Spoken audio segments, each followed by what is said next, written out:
So welcome people, now this is your Vijay here और दोबारा से आप सभी का बहुत बहुत स्वागत है हमारे ई पाठशाला के चैनल में। And all you know that हम एक हिस्ट्री की सीरीज स्टार्ट कर चुके हैं जिसमें से हम अकॉर्डिंग टू नए तरीके से और नए वर्जन में इस वीडियोस को बना रहे हैं। चैप्टर आपके सामने दिखाई दे रहा है, चैप्टर जो है आपका 4 है और इस 4 चैप्टर के अंदर हम पढ़ने की कोशिश करेंगे थिंकर्स, बिलीव्स एंड बिल्डिंग्स। तो बहुत ही इंटरेस्टिंग है। अगर आप चैनल पे नए हैं तो भाई ज़रूर जुड़िएगा, बहुत सारी चीज़ें आपको पता चलती रहती हैं इनमें। और मैं आप सभी से एक छोटी सी रिक्वेस्ट ये करना चाहता हूँ कि अगर आप सभी लोगों के लिए मैं इतनी मेहनत कर रहा हूँ, एक इनक्रेडिबल वे में क्लासेस को प्रेजेंट करने की कोशिश कर रहा हूँ, तो भाई आपके लिए एक लाइक तो बनता ही है। तो इसीलिए मैं आपको कह रहा हूँ कि भाई ये वीडियो का पहला पार्ट है, वीडियो का अगला पार्ट जब ही आएगा जब इस वीडियो के ऊपर अगर हमें 200 लाइक पूरे हो जाएंगे। ठीक है, आप ज़्यादा बड़ा गोल नहीं कर रहे हैं हम लोग, 200 लाइक पूरे कर दीजिए, आपको मैं वीडियो के सारे पार्ट समय से दूंगा। बहुत समय लगता है चीज़ों को बनाने के लिए, सो दैट इज़ वाई। चलिए स्टार्ट करते हैं।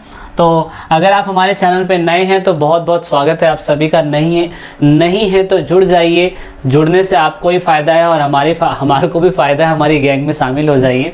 फेसबुक, इंस्टाग्राम, ट्विटर और टेलीग्राम के साथ भी आप हमारे साथ जुड़ सकते हैं, जिसमें हम आपके साथ टेलीग्राम में नोट्स भी शेयर करते हैं, तो आप वहाँ से भी जुड़ने की कोशिश करिएगा। इस पूरी बुक के अंदर थिंकर्स, बिलीव एंड बिल्डिंग का मतलब समझते हैं। आपने महाभारत वाला चैप्टर पढ़ा होगा। महाभारत चैप्टर में हमने पूरी तरीके से ये फोकस करने की कोशिश करी थी कि हिंदुज़म के ऊपर ज़्यादा फोकस किया जा रहा था और लगभग 500 BC के टाइम पीरियड की बात थी ये, और जब ये अशोक कोई भी नहीं आया था उसके टाइम पीरियड की बात थी। उसके बाद समाज के अंदर जब ये यज्ञ, तपस्या, ये कर्मकांड जब होने लग गए ना, तो नई आइडियोलॉजी समझ में आई, लोगों की ध्यान, बुद्धि खुली, ध्यान लोगों का खुला और लोगों को समझ में आया कि सही मायने में क्या लाइफ, जीवन यहीं तक है। तो ये चैप्टर यही बताता है, मतलब अलग अलग टाइप के थिंकर्स बताते हैं। चलिए मैं आपको टॉपिक बता देता हूँ। तो टॉपिक क्या है इस पूरी बुक का? In this book chapter discuss about the major religions. Major religion कौन से भाई? मेजर रिलीजन इस चैप्टर के अंदर डिस्कस किए जाएंगे। हिंदुज्म के बारे में, जैनिज्म के बारे में और साथ में बुद्धिज्म के बारे में। तो बुद्धिज्म के ऊपर ज़्यादा फोकस कराया गया इस बुक के अंदर, बिकॉज हिंदुज्म जो था वो तो काफ़ी मात्रा में आपने महाभारत के अंदर भी पढ़ लिया है। बट आपको ये भी जानना है इस बुक के अंदर कि मेजर रिलीजियस कौन कौन थे, और उसके बाद it is also examine how these religious ideas were compiled as a texts and reflected in architectural and sculptures. कहने का मतलब महाभारत के अंदर आपने स्क्रप्चर्स के ऊपर, दैट मीन्स मूर्ति कला के ऊपर फोकस नहीं करा था, लेकिन आप नोटिस करेंगे जैसे जैसे गौतम बुद्ध, जैनिज्म के धर्म आते जा रहे थे और जो जो लोग इनसे इन्फ्लुएंस होते जा रहे थे, उन लोगों ने कैसे बड़ी बड़ी विशाल मूर्तियां बनाई थी। सांची के स्तूप के बारे में आप इसमें ही पढ़ेंगे, जो यूपीएससी एस्पायरेंट के लिए बहुत ज़्यादा इंपॉर्टेंट है। मतलब इतना आपका बेस में आपको बना दूंगा कि आपको क्लिक कर जाएगा, एकदम से क्लिक कर जाएगा कि पेपर में ये चीज़ें पूछी जा रही है तो कहाँ से पूछी जा रही है। तो एंड तक देखिएगा, सारी चीज़ें समझ में आएंगी अब आपको। तो हमने क्या समझा? हमने समझा कि रिलीजियस फीचर्स इसमें समझा रहे हैं हम लोग। रिलीजियस फीचर्स कहने का मतलब क्या है? रिलीजियस फीचर्स कि भाई इसके अंदर पूरी तरीके से हिंदुज्म, जैनिज्म, बुद्धिज्म के बारे में बताया जाएगा और थोड़ा थोड़ा हम कोटेशन सभी चीज़ों का लेंगे। उसके बाद ये भी देखने की कोशिश करेंगे बुद्धिज्म और जैनिज्म जो है, उन्होंने जो अपनी आइडियोलॉजी बनाई थी, जो भी आइडियोलॉजी बनाई थी, वो एज अ टेक्सेस के रूप में कैसे आया वो हम समझेंगे। क्योंकि शुरुआती समय में तो वर्बली लोग बोला करते थे, है ना, वर्बली बोलते थे। उस समय पेजेस वेजेस तो कुछ थे ही नहीं, लेकिन जब पेजेस वाली चीज़ें आई, लोगों ने फिर बाद में पेजेस पे लिखना चालू करा, लेकिन पहले वर्बली था। उसके बाद ताम्रपत्र, स्टोन्स इन पे आए, इनसे कॉपी होने के बाद पेजेस पे आए, क्योंकि लोग कपड़े वपड़े पे भी तो लिखा करते थे। तो वो सारी चीज़ें हम समझेंगे। अच्छा, इतना हमें समझ में आ गया कि मूर्ति कला का विकास जो है यहीं पे हुआ। कैसे शुरुआती समय में बौद्ध को सिर्फ और सिर्फ सिंबल के रूप में माना जाता था, फिर बाद में बौद्ध की तस्वीरें भी बनाने जाने लग गई जो मूर्ति कला के अंदर बनाई गई थी। सांची स्तूप क्यों बनाया गया था, अलग अलग मॉन्यूमेंट्स क्यों बनाए गए थे, सारी चीज़ें हम समझने की कोशिश करेंगे। तो आई होप आपको समझ में आ चुका होगा कि मेन बेसिक फीचर्स क्या है इसके अंदर। So let me start. Some source बताते हैं कि कल्चर का डेवलपमेंट कब हुआ था। ये एक बच्चे का डाउट था, वो मैं डाउट भी क्लियर कर देता हूँ आपको। तो ऐसा बोला जाता है कि ये जो सोर्स हमें मिलते हैं ना, जो चीज़ें हम आपको पढ़ा रहे हैं, वो बुद्धिज्म, जैनिज्म और ब्राह्मणिकल टेक्सेस में मिलते हैं। और बुद्धिज्म, जैनिज्म, ब्राह्मणिकल टेक्सेस जो है वो आपको पता है वो पाली लैंग्वेज में भी थी, तमिल में भी, संस्कृत में भी थी और प्रकृत में भी हमें देखने को मिली थी भाई। क्योंकि प्रकृत जो लैंग्वेज थी वो किसके द्वारा? जैनिज्म के द्वारा इस्तेमाल करी गई थी। और भी चीज़ें जो हमें मटेरियल रिमेन्स मिलते हैं, मटेरियल रिमेन्स के अंदर हमने मॉन्यूमेंट्स देखे थे, थे और इंस्क्रिप्शन देखे थे। ये तो रिटर्न सबूत हमें मिल जाता है इसके अंदर, लेकिन मॉन्यूमेंट्स और इंस्क्रिप्शन किस पे थे, जो हमने चंद्रगुप्त और इनके बारे में देख लिए थे। चंद्रगुप्त के टाइम पीरियड पे भी क्या कहते हैं मॉन्यूमेंट्स बनाए गए थे, और उसके बाद अशोक के टाइम पीरियड पे बनाए गए थे। उसके बाद जो गुप्ता डायनेस्टी आई थी उन्होंने बनाया था, सातवाहन डायनेस्टी आई थी उन्होंने बनाया था, कुषाण आए थे उन्होंने भी बनाया था। मतलब जो भी लोग भारत के अंदर, अभी जो आपने पिछले 2 चैप्टर के अंदर पढ़ा था, जितने भी लोग आए थे ना, उन जो लोग बुद्धिज्म से प्रभावित हुए थे उन लोगों ने कुछ ना कुछ चीज़ें बनाई थी। अशोक ने 84,000 स्तूपों का निर्माण करा था, ये हमने आपको पहले ही जिक्र करके बताया हुआ चैप्टर के अंदर। तो इतिहास हमें कैसे पता चलता है, इतिहास हमें रिटर्न सबूत में पता चलता है और कुछ मॉन्यूमेंट से, इन दोनों को मिला के अगर हम कोई चीज़ का निर्माण कर दे तो उसे हम इतिहास बोलते हैं। So this is called the history, और यही चीज़ें हमें समझ में आ रही है। तो अब क्योंकि हमें समझ में आया कि सोर्स अगर हमें मिलते हैं, इतना पुराना इतिहास हमें मिलता है, तो ऐसा तो नहीं है कि एकदम से ही ऊपर से सेंटा क्लॉज उतर के आया या हनुमान उतर के आया, उन्होंने कहा कि ये बेटा ले सारे सबूत और अब तो इतिहास क्रिएट करना चालू कर दे। तो ऐसा नहीं हो सकता, ऐसा नहीं हो सकता। बहुत लंबा समय लगा था। कितना लंबा समय लगा था वो आप ये देख सकते हैं आपकी बुक के अंदर, मिड फर्स्ट मिलीनियम BC लिखा हुआ है। अब ये है क्या, थोड़ा सा मैं आपको समझा दूं, इस पे फोकस कर लेंगे तो सारा क्लियर हो जाएगा। आपको ध्यान होगा 2600 BC से लेके 1900 BCE के टाइम पीरियड तक तो इंडस वैली सिविलाइजेशन जो थी चल रही थी। इंडस वैली सिविलाइजेशन चल रही थी, ठीक है, समझ में आ गया। इंडस वैली सिविलाइजेशन ऐसा कहा जाता है कि 1900 BC के टाइम पीरियड पे खत्म हो गई थी, ठीक है। उसके बाद फिर हमें समझ में आया कि ऋग्वेद जैसी चीज़ें जो थी, ऋग्वेद जैसी चीज़ें वो इंडस रिवर जो है, इंडस रिवर उसके आसपास लिखी जा रही थी। तो इतना हम अंदाज़ा लगा सकते हैं कि 1500 से लेके 1000 BC के टाइम पीरियड तक, 1000 BC के टाइम पीरियड तक यहाँ पे ऋग्वेद या जो धर्मसूत्र थे, धर्मशास्त्र थे, वो लिखे जा रहे थे। और आपको हमने 3rd चैप्टर पढ़ाया था, तो हमने पढ़ाया था कि 500 BC के टाइम पीरियड तक, मतलब 600 से 500 BC के टाइम पीरियड तक, इस समय जो महाभारत की गाथा थी वो हुई होगी। और जब महाभारत की गाथा हुई थी तो इतना पूरा टाइम पीरियड 1000 BC से लेके तो मेहरबान कदरदान ध्यान दीजिएगा, यहाँ से ध्यान दीजिएगा कि 1000 BC से 1 BCE तक आते आते ये पूरा 1000 साल का जो मिलेनियम वाला टाइम पीरियड बताया गया है, इसके अंदर पूरी चीज़ें क्रिएट हुई है। मतलब 1000 BC से पहले मतलब ग्रंथ लिखे जा रहे थे, ऋग्वेद लिखे जा रहे थे, लेकिन 1000 से लेके 1 BCE तक सॉरी, इस बीच में महाभारत का इंसिडेंट पहले होता है। महाभारत के बाद ये जो कर्मकांड होते हैं, यज्ञ तपस्या, ये सारी चीज़ें होती हैं। इनके ऊपर क्वेश्चंस करने के लिए, इनको पूछने के लिए ये चीज़ें सच है या झूठ है, इन चीज़ों को पूछने के लिए फिर बुद्धिज्म और जैनिज्म आए थे। तो इतना समझ में आ गया। पहले हिंदुज्म था, कितना पुराना था बिल्कुल फैक्ट कोई नहीं कह सकता, माँ कसम खा के मैं नहीं बोल सकता कि बिल्कुल यही डेट है। तो आपको थोड़ा सा जेन्युइन समझना होगा कि यार इतना हो सकता है। अगर इंडस वैली सिविलाइजेशन यहाँ पे ख़त्म हुई थी तो यहाँ तक है, और उसके बाद यहाँ ख़त्म हो गई, तो लगभग 1500 से 1000 BC के टाइम पीरियड पे आई थिंक ऋग्वेद या जैसे जो चीज़ें होंगी, जो पंडित होंगे या ब्राह्मण होंगे, उनने धर्मसूत्र और धर्मशास्त्र लिखे होंगे। उस समय पे उपनिषद, वेद, फलाना ढिमखाना उपनिषद सब लिखे जा रहे होंगे। और उसके बाद 1000 BC से लेके 1 BC के टाइम पीरियड पे, 1000 में से अगर हम रफली पकड़ के देखें तो 600 से लेके 500 BC के टाइम पीरियड पे इस समय महाभारत का कांड हुआ था।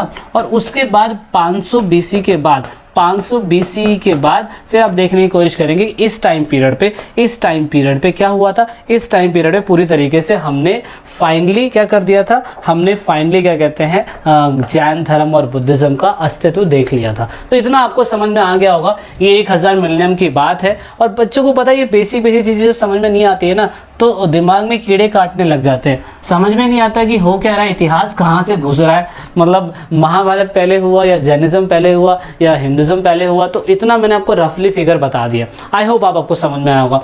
तो कहने का मतलब ये था कि जो थिंकर्स थे ना, थिंकर्स मतलब अब थिंकर्स जो हिंदू धर्म के जो लोग थे, जो हिंदुज़म को मानते थे, तो उन्होंने तो बिल्कुल एक क्लियर पट्टी दिमाग के अंदर डाल ली कि भैया सबसे बड़े इंद्र देवता है, सोम देवता है, अग्नि देवता है, ये सबसे बड़े देवता हैं। लेकिन कुछ ऐसे थिंकर्स भी आए थे जिन्होंने इनके ऊपर क्वेश्चंस करा।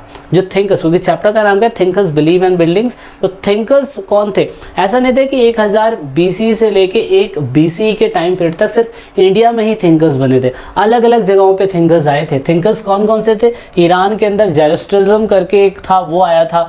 और चाइना के अंदर एक बंदा था, इसका नाम नहीं पढ़ना आ रहा मुझे। दूसरा फिर ग्रीक के अंदर सुकरात आए थे, उसके बाद प्लूटो आए थे, एरिस्टोटल लिखा पर अरस्तु आए थे। ये वही टाइम पीरियड है। ये आप जब कॉलेज के अंदर जाएंगे ना तो इन्हीं के नाम पढ़ेंगे, फिर आप कहेंगे नाम कौन, ये नाम है या वायरस का नाम है, लेकिन ये नाम है। बहुत बड़े थिंकर्स हैं जिन्होंने उस टाइम पीरियड पे सोचा कि समाज के अंदर ये चीज़ें हो रही हैं तो क्यों हो रही हैं, इन पे क्वेश्चंस करा। और हमारे इंडिया के अंदर महावीर, वर्धमान महावीर आए और गौतम बुद्ध आए, ठीक है ना, ये लोग आए। और इन लोगों ने क्या सोचा? इन लोगों ने कोशिश करा understand the mystery of existence. मतलब वो देख रहे थे कि इंसान अगर इस धरती पे आ रहा है तो सिर्फ खा रहा है और निकाल रहा है, क्या यही हो रहा है क्या? तो उन्होंने सोचा कि नहीं, समाज शायद से इससे बढ़कर है, समाज इससे बढ़कर है। तो कहने का मतलब उन्होंने रिलेशनशिप ढूंढने की कोशिश करी मानव के बीच में और साथ में इस धरती के बीच में। इंसान अगर इस धरती पे आया है तो क्या ये यज्ञ कर लेगा तो उसके सारे दुख खत्म हो जाएंगे, या वो किसी की बलि दे देगा, सेक्रीफाइस कर देगा तो सारे दुख खत्म हो जाएंगे, क्या हो जाएगा? तो ऐसे नए थिंकर्स आए जो इस कॉस्मोकिक ऑर्डर को, एक रहस्यमयी ऑर्डर को समझना चाहते थे कि इंसान इस धरती पे आया है तो क्यों आया है, उसके दुखों का निवारण कैसे हो जाएगा। समझ रहे? सो अब आपको चैप्टर की धीरे धीरे बारीकियां समझ में आ रही है। आई होप अब आपको समझ में आ रहा है। अगर आपको समझ में आ रहा है तो 200 लाइक जल्दी पूरे कर दीजिएगा ताकि हम अगली वीडियो जल्दी लेके आ सकें। ओके, सो अगर कोई डाउट है इस बीच में तो मुझे कमेंट कर सकते हैं आप। डिस्क्रिप्शन बॉक्स पूरा खाली पड़ा हुआ है अभी तक, तो आप पूरा भर दीजिए उसे। जितनी गालियाँ लिखनी है गालियाँ लिख दीजिए, प्यार देना है प्यार दे दीजिए, ठीक है। अच्छा चलिए अब आगे चलते हैं। इतना हमें समझ में आया कि 1000 BC से लेके 1 BC के टाइम पीरियड तक बहुत सारे थिंकर्स आए थे हमारे इंडिया के अंदर। महावीर और गौतम जी आए, उन्होंने ये बताने की कोशिश करी कि धरती के अंदर इंसान अगर आया है तो उसका रिलेशन क्या है, वो आया क्यों है। क्या बस वो आया है और खाएगा और चला जाएगा? ऐसा नहीं है। अगर ये हिंदू धर्म आया है, जब वर्ण व्यवस्था के सब चीज़ें बनी है, क्यों बनी है, इन चीज़ों के ऊपर उन्होंने क्वेश्चन करना चालू करा जो कई टाइम पीरियड से हो रहे थे। समझ में आ रहा है? तो क्योंकि आपने पहले भी पढ़ लिया था कि हमने देख लिया था कि 16 महाजनपद जो थे, 16 महाजनपद जो थे वो क्या कहते हैं बने थे। 16 महाजनपद जब बने थे तो आप नोटिस करेंगे 16 महाजनपदों के बारे में हमने पढ़ लिया था कि अशोक जो था उसने पूरा का पूरा महाजनपद कैप्चर कर लिया था। तो कहने का मतलब अशोक से पहले तो बुद्धिज़्म था, क्योंकि खुद अशोक ने क्या कहते हैं अशोक ने कुछ प्रिंसिपल जो थे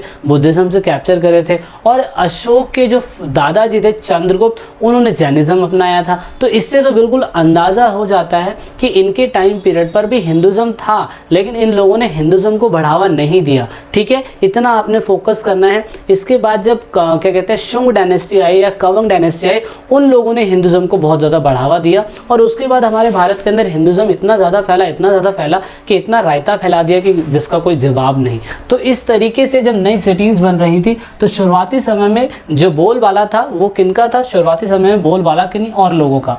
तो हमें सैक्रिफाइस ट्रेडिशन जानने, यज्ञ की परंपराएं जो थी शुरुआती समय में, यज्ञ की परंपराएं कहाँ से हुई थी और कैसे हुई थी। तो यज्ञ की परंपरा हम समझ लेते हैं।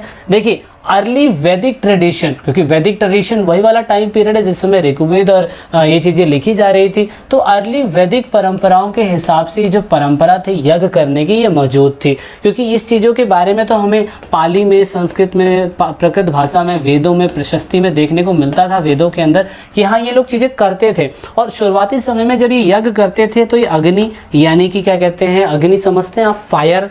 उसके बाद इंद्र का मतलब भी आप समझते हैं, इंद्र भगवान जी, वर्षा वाले, जो ये वर्षा होती है वो। और सोम आपने सुना होगा, सोम रस एक तरीके की क्या कहते हैं लोगों को एक तरीके का मैं कहता हूँ कि प्रसाद होता है। एक सोम असल में एक प्लांट है जो मदिरा के लिए इस्तेमाल किया जाता है, तो सोम रस बोला जाता है उसे। तो इसीलिए स्पेशली मदिरा के लिए नहीं, पर और चीज़ों के लिए इस्तेमाल किया जाता है, पर सोम को उस समय भगवान माना जाता था। तो उस समय पे वैदिक कल्चर के हिसाब से आप देखेंगे कि उस समय पे इंदिरा को प्राइमरी वॉरियर ऑफ गॉड माना जाता था, क्योंकि वो इंद्र देवता थे, वो आकाश में उड़ते थे, और मतलब कहने का मतलब वो बारिश वारिश से रिलेटेड उन्हीं का सारा वो था। जैसे थॉर है ना, थॉर, सेम ऐसा ही हमारे यहाँ पे इंद्रा थे, और सेम ऐसा ही फिर अग्नि थे, वो फायर के लिए बहुत इंपॉर्टेंट थे। और दूसरा हम सूर्य को भी एक देवता मानते थे, लेकिन उसके अलावा हम सोम को भी देवता मानते थे। तो कहने का मतलब ये था कि जब ये यज्ञ वाली चीज़ें होती थी तो इंडिया के अंदर जिस समय अशोक का टाइम पीरियड था तो वहाँ कहीं कहीं प्लेसेस पे यज्ञ होते थे, पूरी तरीके से नहीं होते थे, क्योंकि हमने कुछ सबूत देखे कि अशोक भी यज्ञ की चीज़ें हमें देखने को मिली। तो जब ये यज्ञ होते थे, जो मंत्रों का उच्चारण किया जाता था, तो उन मंत्रों को उच्चारण करने के लिए आप देखेंगे कि उस समय अग्नि, सोम और इंद्र देवता को इंपॉर्टेंट दिया जाता। ये आपकी बुक के अंदर दिया हुआ था, तो आप ये देख सकते हैं, जिसे वैदिक संस्कृति कहते हैं। मतलब जब ये अग्नि की प्रार्थना होती थी, ये ऋग्वेद के अंदर भी दिया हुआ है, क्योंकि वैदिक कल्चर जो है ऋग्वेद से ही बना है। तो ऋग्वेद जो है उसमें यज्ञ करने का सिस्टम बताया हुआ है। आज एट प्रेजेंट टाइम पे आपके घरों के अंदर भी यज्ञ होते हैं, जब भी हम घर के अंदर कोई नई जगह खरीदते हैं या घर की सुख सुविधा के लिए, तो यही क्वेश्चन एग्जामिनर आपसे पूछ लेता है कि यज्ञ जो है, यज्ञ करवाने के उद्देश्य क्या होते थे। ठीक है, तो मतलब मिक्सचर हो रही हैं चीज़ें, तो मिक्सचर ना हो इसलिए आप डिस्कशन करते चलिएगा, अपने माइंड से बात करते रहिएगा, मन की आंखों से देखिएगा। यज्ञ हो रहा है तो आंखें बंद कर लीजिए और देखिए कि अशोक के आसपास में कहीं यज्ञ हो रहा है क्या। तो इतना अगर आप डीपली जान पाएंगे, घुस पाएंगे, तो आप बहुत अच्छी तरीके से चीज़ों को कवर कर पाएंगे। तो यज्ञ, अब यज्ञ की बात करें, यज्ञ करवाने का उस समय मेन मकसद होता था, राजा क्या करता था, अपने गाँव देहात, अपने इलाके के अंदर मवेशियों की रक्षा के लिए, अपने पुत्र प्राप्ति के लिए, पुत्र के लिए, बच्चों की गुड हेल्थ के लिए, अपनी वाइफ के लिए, अपनी गर्लफ्रेंड के लिए। दूसरा यहाँ पे लाइफ लॉन्ग पूरी कोशिश करता था कि क्या कहते हैं, हस्बैंड वाइफ जो है लंबी आयु में जी सके। तो ये चीज़ें जो है हमें देखने को मिलती थी उस टाइम पीरियड पे। तो ये चीज़ें यज्ञ होती थी, और यज्ञ जो होते थे ना पहले कलेक्टिवली परफॉर्म होते थे। कलेक्टिवली समझते हैं, पहले अकेला राजा यज्ञ नहीं करता था। यज्ञ कराने के लिए जब ये शुंग डायनेस्टी आई होंगी, तो जो पुष्यमित्र शुंग थे वो यज्ञ कभी नहीं करेंगे। उनके समाज के अंदर पुरोहित पंडित होते थे। पुरोहित पंडित इन द सेंस कोई ब्राह्मण होता होगा बहुत बड़ा, जिनकी वैल्यू उस टाइम पे बहुत बड़ी होती थी, और वो लोग अपने ही जैसे 3 4 5 लोगों को लेके आते थे और ओम भूर भुवा स्वा करते थे। And this is called the collective यज्ञ। जैसे आप बहुत बड़ा यज्ञ बोलेंगे, वो एक कलेक्टिवली, मतलब इतने मंत्रों का उच्चारण किया जाता था, तो ऐसा कहा जाता था कि पूरे साम्राज्य के अंदर पॉजिटिविटी छा गई है और आपका पूरा साम्राज्य अच्छा हो चुका है। अब आपको कुछ नहीं होगा, कोई भी दुविधा नहीं होगी, कोई भी आपको मारेगा नहीं। ये सारी चीज़ें ड्रामे चलते रहते थे। दिस इज कॉल्ड द कर्म कांड। I don't believe in this. लेकिन अब यहाँ पे कलेक्टिवली अगर देखा जाए, तो कलेक्टिवली अगर आप देखें तो ये परफॉर्म होता था। फिर बाद में क्या कहते हैं, हेड जो होते, हेड जो होते थे वो क्या कहते हैं, जो किसी फैमिली के या किसी साम्राज्य के हेड होते थे, फिर बाद में वो लोग भी करने लग गए। क्यों? क्योंकि वो डोमेस्टिक यूनिट्स, मतलब अपने जो घरेलू के लोग होते थे उनकी भलाई के लिए। तो ये आपको समझ में आ गया होगा। आपकी बुक के अंदर 2 टाइप के यज्ञों को फोकस करा गया है। एक बताया गया है राजसूय यज्ञ और एक बताया गया अश्वमेध यज्ञ। और ये यज्ञ के अंदर आपको पता है वैदिक कल्चर के हिसाब से इसी टाइम पीरियड पे वैदिक कल्चर की शुरुआत हुई होगी। तो इस टाइम पीरियड के हिसाब से ये लोग अग्नि, इंद्र और सोम जो है उनको ही देवता मानते होंगे, और इसी टाइप के ज़्यादातर यज्ञ हमें देखने को मिले। तो थोड़ा सा मैं यज्ञ के बारे में बता देता हूँ। यज्ञ में एक राजसूय यज्ञ और एक अश्वमेध यज्ञ है। राजसूय यज्ञ, आपने अगर ये फिल्म देखी हो Magadheera, one of my favourite movie, इस मगधीरा के अंदर एक सीन दिखाया जाता है जिसमें ब्राह्मण लोग राजा को, वहाँ के राजा को बोलते हैं कि 400 सालों के अंदर ये सीन ऐसा पहली बार होने वाला है। जैसे आप देखेंगे राज्य जो है संकट में हो सकता है। अगर राज्य संकट में हो सकता है तो हमें क्या करना पड़ेगा, एक कलेक्टिवली यज्ञ परफॉर्म करना पड़ेगा। तो फिर यहाँ का हीरो, इस फिल्म का हीरो जो है अपनी हीरोइन को लेके यहाँ पे आता है। आप देख सकते हैं मूवी के अंदर, अगर आपने देखा हो तो वो फिर वहाँ पे क्या करते हैं, एक यज्ञ परफॉर्म करने की कोशिश करते हैं, क्योंकि उनको लगता है कि उनके राज्य के अंदर संकट आने वाला है। और राज्य के अंदर जब संकट आने वाला है, so this is called the राजसूय यज्ञ। राजसूय यज्ञ क्या होता है, कलेक्टिवली परफॉर्म होता है। एक राजा के द्वारा एक पवित्र जगह पे जाया जाता है जहाँ पे ये यज्ञ करवाया जाता है। और इसका मेन मकसद यही होता है कि मतलब यज्ञ कराने की वजह से जितनी भी दुविधाएं हैं, जितनी भी समस्याएं हैं, वो आपके साम्राज्य के अंदर टल सके। ठीक है। तो इतना ही आप मोटा मोटा समझ लीजिए, एक ये यज्ञ होता था और इस यज्ञ को कराने का मेन मकसद यही होता था कि जो जितनी भी बाधाएं हो रही है, जितनी भी पॉसिबिलिटी हो रही है लड़ने की या युद्ध की या जो भी राज्य को खतरे होने की, तो उसके लिए ठीक हो जाता था। और ऐसा भी कहा जाता था कि किसी राज्य के अंदर ज़्यादा मात्रा में यज्ञ होते हैं, राजसूय यज्ञ होते हैं, तो उस राजा को बहुत ज़्यादा बड़ा राजा माना जाता था। तो ये भी एक फंडा चलता था। अच्छा, दूसरा था अश्वमेध यज्ञ। अश्वमेध यज्ञ के बारे में आपने अगर पता हो तो अश्वमेध यज्ञ के अंदर आपने पहले भी सुना होगा कि जो राजा होते थे वो अपने आप को दिखाने के लिए, अपने आप की इंपीरियल सोवरेनिटी दिखाने के लिए वो ये दिखाते थे कि भाई मैं अपने राजा को क्या कर रहा हूँ, मैं अपने राजा को छोड़ दे रहा हूँ। अपने राजा को मैंने जहाँ तक भी छोड़ दिया, तो वो राजा का घोड़ा जो है 1 साल तक देख सकते हैं अश्वमेध राजसूय के समान थे, लेकिन इसमें पवित्र अग्नि में घोड़े की बलि शामिल थी। कहने का मतलब ये था कि 1 साल तक राजा जो होता था अपने घोड़े को छोड़ देता था, और राजा का घोड़ा अगर किसी ने पकड़ लिया और राजा के घोड़े को पकड़ के ये बोला कि ये घोड़ा किसका है, मेरे साम्राज्य के अंदर घास चर रहा है या मेरे साम्राज्य के अंदर चीज़ों को खा ले रहा है, और अगर उसके राजा को पता चल जाता है किसी फलाना बंदे ने, वहाँ के राजा ने मेरे घोड़े को पकड़ लिया, इसका मतलब वो एक तरीके का उनसे वॉर ले रहा है। तो कहने का मतलब वो क्या दिखा रहा है यहाँ पे, अपना डोमिनेंस दिखाने की कोशिश कर रहा है राजा। मतलब देख रहे हो कितना, मतलब एक अलग अलग सिस्टम होता था। राजा अपना डोमिनेंस इस तरीके से दिखाता था। इनकेस अगर क्या कहते हैं 1 साल तक अगर उनके घोड़े को किसी ने नहीं पकड़ा, तो इसका मतलब ये समझ में आता था कि राजा की बहुत बड़े इलाके तक बहुत अच्छी चलती है।